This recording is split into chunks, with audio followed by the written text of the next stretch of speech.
আসসালামু আলাইকুম। আজকে সর্বশেষ সংবাদ জানাবো আমি নুসরাত। প্রথমেই জানিয়ে দেব সংবাদ শিরোনাম।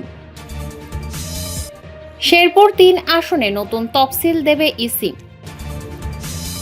ভোট কেন্দ্র খুঁজতে চালু করেছে smart election management BD app. Vote কেন্দ্রে বিএনসিসি মোতায়েনের সিদ্ধান্ত বাতিল।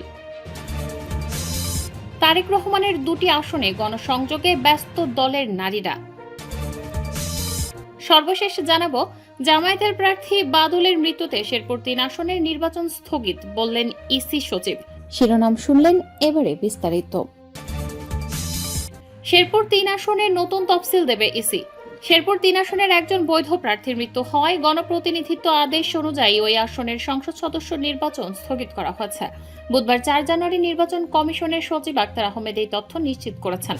তিনি জানিয়েছেন, আইনি প্রক্রিয়ার অংশ হিসেবে এই আসনে এখন নতুন করে নির্বাচনী তফসিল ঘোষণা করা হবে। গণপ্রতিনিধিত্ব আদেশে বলা হয়েছে, কোনো বৈধ প্রার্থী মারা গেলে সেই আসনের নির্বাচন বাতিল করবেন সংশ্লিষ্ট রিটার্নিং কর্মকর্তা। এই পরিস্থিতিতে আইন অনুযায়ী নতুন করে তফসিল দেওয়ার বাধ্যবাধকতা রয়েছে। তবে সচিব এটিও পরিষ্কার করেছেন যে যারা আগের বৈধ প্রার্থী ছিলেন তাদের নতুন করে মনোনয়নপত্র দাখিলের কোনো প্রয়োজন হবে না। এতে আরো বলা হয়, জামায়াতে বাংলাদেশ ইসলামীর বৈধ প্রতিদ্বন্দ্বী প্রার্থী মারা যাওয়ায় শেরপুর ৩ আসনে এখন নির্বাচন কমিশন নতুন তফসিল দেবে। এর আগে মঙ্গলবার দিবাগত রাত আনুমানিক ২টার দিকে শেরপুর ৩ আসনের জামায়াত মনোনীত প্রার্থী নুরুজ্জামান বাদল মৃত্যুবরণ করেন। তার মৃত্যুর বিষয়টি নিশ্চিত করেছেন শেরপুর জেলা জামায়াত ইসলামীর সহকারী সেক্রেটারি মোহাম্মদ আবুল কালাম আজাদ। পারিবারিক সূত্রে জানা গেছে, মঙ্গলবার রাত 10টার দিকে হঠাৎ শ্বাসকষ্টজনিত সমস্যায় গুরুতর অসুস্থ হয়ে পড়েন নুরুজ্জামান বাদল। তাৎক্ষণিকভাবে তাকে প্রথমে শ্রীবরদী উপজেলার স্বাস্থ্য কমপ্লেক্সে নেওয়া হয়। সেখান থেকে উন্নত চিকিৎসার জন্য ময়মনসিংহের স্বদেশ হাসপাতালে নেয়ার পথে রাত 2টার দিকে শহরের প্রবেশমুখ ব্রিজ এলাকায় পৌঁছালে তার মৃত্যু হয়। গণপ্রতিনিধিত্ব আদেশ 1972-এর অনুচ্ছেদ 17-এর 1 উপধারা অনুযায়ী মনোনয়নপত্র প্রত্যাহারের সময়সীমা পার হওয়ার পর এবং ভোট গ্রহণের আগে কোনো বৈধভাবে মনোনীত প্রার্থী মৃত্যুবরণ করলে সংশ্লিষ্ট আসনের নির্বাচনী কার্যক্রম স্থগিত করে পরবর্তী সময় নতুন তফসিল ঘোষণার বিধান রয়েছে। ভোট কেন্দ্র খুঁজতে চালু করেছে smart election management BD app. Smart election management BD নামে একটি অ্যাপ চালু করেছে নির্বাচন কমিশন। এই অ্যাপের মাধ্যমে ভোটাররা তাদের জাতীয় পরিচয়পত্র নম্বর দিয়ে নিজের ভোট কেন্দ্র কোথায় তা খুঁজে বের করতে পারবেন। সোমবার ইসির জনসংযোগ শাখার পরিচালক মোহাম্মদ রুহুল আমিন মল্লিকের সই করা এক সংবাদ বিজ্ঞপ্তিতে এ তথ্য জানানো হয়। তাতে বলা হয়, স্মার্ট ইলেকশন ম্যানেজমেন্ট বিডি অ্যাপটি গুগল প্লে স্টোর ও অ্যাপল অ্যাপ স্টোরে পাওয়া যাচ্ছে। এই অ্যাপের মাধ্যমে ভোট কেন্দ্রের অবস্থান, ছবি, দূরত্ব, ম্যাপ প্রভৃতি তথ্য দেওয়া যাবে। এছাড়া এই অ্যাপ থেকে নিবন্ধন, রাজনৈতিক দলের তথ্য, নির্বাচনে প্রতিদ্বন্দ্বী প্রার্থীদের হলফনামা সহ যাবতীয় তথ্য, নির্বাচনী ফলাফল এবং নির্বাচন সংশ্লিষ্ট তথ্য জানা যাবে। দ্বাদশ সংসদ নির্বাচনেও এই অ্যাপটি চালু করা হয়েছিল। ভোট কেন্দ্রে বিএনসিসি মোতায়েনের সিদ্ধান্ত বাতিল। ত্রয়োদশ সংসদ নির্বাচন ও গণভোট ঘিরে ভোট কেন্দ্রে বাংলাদেশ ন্যাশনাল ক্যাডেট কোরের ক্যাডেট মোতায়েনের সিদ্ধান্ত বাতিল করেছে নির্বাচন কমিশন।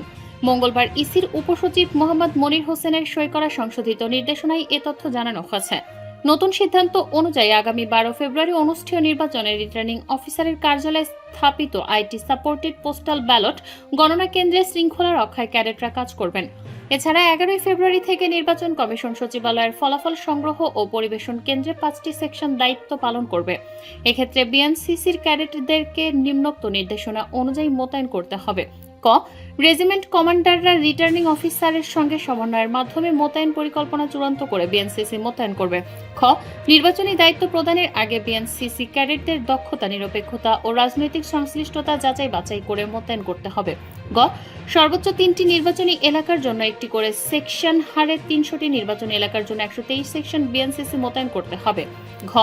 রিটার্নিং অফিসারের কার্যালয়ে মোতায়েনকৃত ক্যাডেটরা ভোট গ্রহণের আগের দিন হতে ফলাফল ঘোষণা পর্যন্ত এবং নির্বাচন কমিশন সচিবালয়ে ভোট গ্রহণের আগের দিন হতে চূড়ান্ত বেসামরিক ফলাফল প্রকাশ পর্যন্ত দায়িত্ব পালন করবে। ও. মোতায়েনকৃত ক্যাডেটরা ত্রয়োদশ জাতীয় সংসদ নির্বাচনে অংশগ্রহণকারী কোনো রাজনৈতিক দল বা প্রতিদ্বন্দ্বী প্রার্থী এবং গণভোটের পক্ষে বা বিপক্ষে কোনো কার্যক্রমে অংশ নিতে পারবে না। এবং চ. ক্যাডেটদের নির্বাচনী দায়িত্ব পালনের নিমিত্তে নিয়োগ প্রদানের আগে প্রশিক্ষণের প্রয়োজন হবে। এক্ষেত্রে রেজিমেন্ট কমান্ডাররা রিটার্নিং অফিসার ও সিনিয়র জেলা বা উপজেলা নির্বাচন অফিসারদের সঙ্গে সমন্বয় করে প্রশিক্ষণ পরিকল্পনা প্রস্তুত করবেন এবং প্রশিক্ষণ কার্যক্রম সম্পন্ন করবেন। তারেক রহমানের 2টি আসনে গণসংযোগে ব্যস্ত দলের নারীরা। নির্বাচনের আর কয়েকদিন বাকি, ফলাফল ঘরে তুলতে প্রচারণার শেষ দিনগুলোতে বিরামহীনভাবে ভোটারদের দুয়ারে দুয়ারে যাচ্ছেন প্রার্থী ও তাদের কর্মী সমর্থকরা। তারই ধারাবাহিকতায় তারেক রহমানের 2 আসনে ব্যাপক গণসংযোগে নেমেছেন নারী কর্মীরা। ঢাকা 17 আসনে ধানের শীষে ভোট দিন স্লোগান লেখা পোস্টার বাড়ি বাড়ি গিয়ে দারোয়ান, রিকশাওয়ালা, মুদি দোকানির হাতে তুলে দিচ্ছেন বিথিকা বিনতে হোসাইন ও ঢাবি শিক্ষার্থী অবন্তী খান। বিএনপি মিডিয়া সেলে প্রকাশ করা হচ্ছে সেসব ছবি। এর আগে এখানে তারেক রহমানের হয়ে নির্বাচনী প্রচারণায় লিফলেট বিতরণ করতে দেখা গেছে তারেক রহমানের ছোট ভাই আরাফাত রহমান কোকর স্ত্রী শর্মিলা রহমান সিথিকে। এদিকে বগুড়া 6 তারেক রহমানের অন্য আসনেও প্রচারণা থেমে নেই। কেন্দ্রীয় ছাত্র দলের ভেরিফাইড পেজে সেই প্রচারণার ছবি পোস্ট করেছেন জেলা ছাত্র দলের নেত্রী চিকিৎসক উম্মে হানি পৃথ্বী। তার দল বাড়ি বাড়ি গিয়ে বোঝাচ্ছে ধানের শীষের প্রার্থী তারেক রহমান এই মাটির সন্তান, তাকে ভোট দিলে দেশের সম্ভাব্য প্রধানমন্ত্রী হবেন এই আসন থেকেই। এবারের নির্বাচনে জামায়াতে ইসলামীর নারী কর্মীদের তরফে বাড়ি বাড়ি গিয়ে ভোট চাওয়া এবং অনেক ক্ষেত্রে ভোটারের আইডি কার্ড সংগ্রহ করা, মোবাইল নম্বর নথিবদ্ধ করা, এমনকি মৃত ভোটারের এনআইডি সংগ্রহ করার বিস্তর অভিযোগ আছে, যেটাকে আবার নির্বাচনে নারী ভোট টানতে বড় গেম চেঞ্জার বলে অভিহিত করেছেন অনেকেই। ভোট টানতে রাস্তায় বড় বড় মিছিল, মাঠ ভর্তি জনসভার বাইরে এলাকায় এলাকায় গণসংযোগ, বাড়িতে গিয়ে প্রার্থী ও দলের ইশতেহারগুলো মানুষের কাছে তুলে ধরার বিকল্প নেই। সেটা মাথায় রেখেছেন বিএনপির নারী কর্মীরা। তারা নিজেরাই যাচ্ছেন বিএনপি বিভিন্ন সংসদীয় আসনে। সেই ধারাবাহিকতায় দলের চেয়ারম্যানের 2 আসনে দেখা মিলছে একাধিক প্রচারণা টিমের। নারী কর্মীদের বাড়ি বাড়ি গিয়ে ভোট নিয়ে সচেতনতা তৈরি, তাই বিশেষভাবে নজর কাটছে ভোটারদের। ঢাকা 17 আসন, যেটি গুলশান ক্যান্টনমেন্ট উপজেলা নিয়ে গঠিত। এখানে মোট ভোটার 3,33,777, যার মধ্যে 1,59,060 জন নারী ভোটার, বাকি 1,74,709 জন পুরুষ ভোটার। জামায়াতের প্রার্থী বাদলের মৃত্যুতে শেরপুর 3 আসনের নির্বাচন স্থগিত, বললেন ইসি সচিব।